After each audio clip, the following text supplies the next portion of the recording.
Thank you, Mr. President. It's that time of year again. You all have heard my passion for OHVs. Again, that's off-highway vehicles. I'll try to keep this short. Keep in mind that OHVs are not only vehicles that are meant for off-highway travel, but there's many other vehicles that fit under that moniker. Let me tell you a little bit about my impression of West Virginia, what was going on, and what I thought I could do when I got here to the Senate.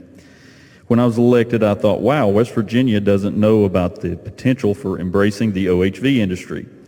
I knew how this state was blessed, and I knew it had the OHV world at its grasp. So I started introducing bills, thinking that's all it would take, and we'd be on our way to being a national leader. But right off, I saw pushback, seeing how my bills that thought outside the box got defeated nearly every time. Every year I tried different strategies, making a little progress each year. I've made so many connections with people in the hobby across the nation, big-time national players in national organizations, and good people here in our state that have the same goal as me, to promote West Virginia, give our residents and visitors fair access to our public land, and draw attention to our great trails that only the locals know about. Many of my fellow senators and delegates have participated in the West Virginia Legislative Trail Ride for the last 2 years. Last year's ride drew 167 Jeeps here to the Capitol for the rally. From these events formed a casual group of enthusiasts that have taken on the task of educating West Virginians about the importance of land access.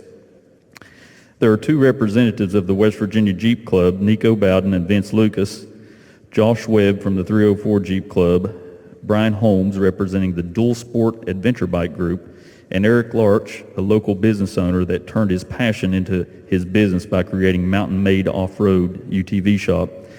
And last but not least, Jerry Bain, who represents the full-size off-road segment. That probably was the most important aspect of the group. After last year's Jeep rally, Jerry set up a weekly conference call, built a social media page, and tied these key members into dealing with issues that face our hobby and industry. They called themselves the West Virginia Off-Highway Vehicle Coalition, and they tackled issues with overreach of local governments last summer with the misinterpretation of Senate Bill 690 from last session, and have been proactive in supporting ideas to promote responsible use of our public land in West Virginia through fighting road closures, illegal gates, and working with the Department of Highway on mapping issues and many other issues.